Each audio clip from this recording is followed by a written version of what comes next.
So with this video on what are the marks of God, you don't disagree, I take it, with any of the main points I make? Are you trying to back me in a corner here? Yes. I don't think I disagree. Okay, you don't think you disagree. I'm sure we can get to talking about them And and I'll find something to disagree. Do you agree with Dawkins' quote that a respectable case can be made for a deism, say? I mean, I think I do. I think you know, I know we've talked enough about Aristotle and the idea that there are some questions that are better answered by there being a creator, there being a first mover.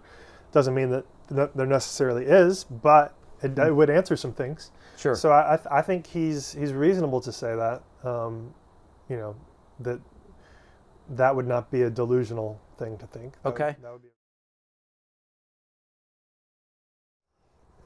To me, this is a really shocking quotation. There was actually an article in the Guardian, I think it was the day after he said that in that debate, that said, you know, how is Dawkins write an entire book called The God Delusion only to say in this debate, and he's actually said it some other times, that maybe there is a respectable case for something like Aristotle's God or Einstein's God. Do you agree that that seems just to sort of undermine his whole idea of the God delusion? I mean, he seems to me on other occasions to pretty much rule out any God, but then every once in a while he says something like this. I mean, do you think you're an atheist if you think that? If you think it's reasonable, or if you believe in if you think a respectable case can be made for deism, do you think you still qualify as an atheist? I think you can still qualify as an atheist if you say there might be a respectable case and I don't agree with. Yeah, because you could say there would be a respectable case for atheism that you wouldn't agree with. I think I agree with you about that. But you know, I think this is a better point from Dawkins than a lot of his more hard-hitting God delusion.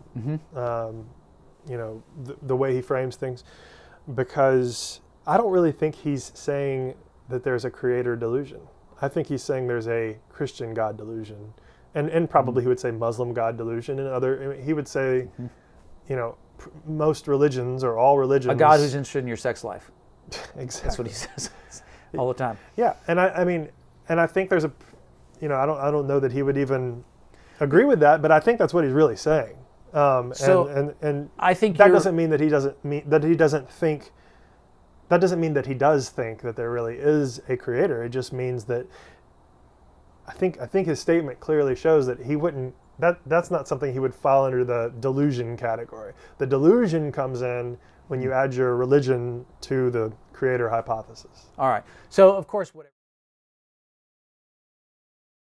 on this, I don't think when you're seeing these debates about God on YouTube, and you're talking to other people who, let's say the atheist community, you go to an atheist conference or something, I don't think that they're saying repeatedly, now there's a respectable case for deism or for Aristotle's God. I mean, would you agree that basically the view is no God, no foot in the door at all for any God, period, of any kind? And I think that's a really good point. And I think that myself, and you know, it sounds like from you talking to other people, others have agreed with this as well, that when you sort of when you sort of first start to be skeptical about religion, you paint with pretty broad strokes. And I think Dawkins has always painted with pretty broad strokes. I think a lot of the new atheists painted with broad strokes. And sometimes people get caught up, and especially in these debates, you know, there's this very, like, you know, argumentative mentality. In the same way that Christians on their side, particularly when they are neo-Christians, new converts, everything's black and white, everything's clear. Yeah. Well, everything any atheist has ever said is wrong.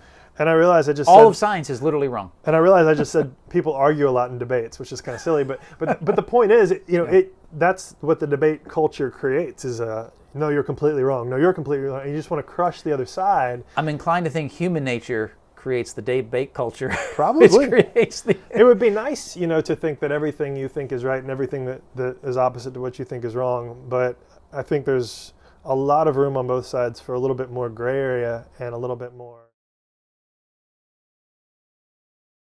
So the software engineer analogy I used, it works for you, that if there is such a God as people conceive of God usually, then God wouldn't be found, say, in the bottom of the Black Sea with all the shipwrecks.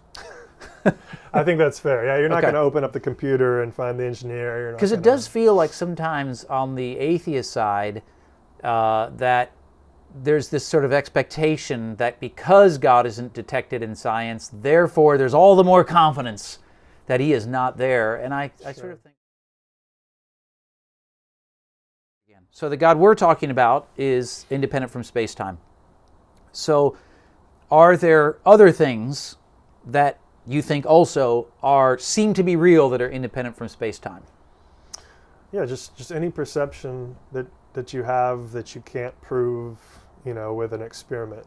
So, Okay. like that the past Lots of things, actually, it exists, turns out. is a Principles good- of logic, Yeah, I mean, just mathematics.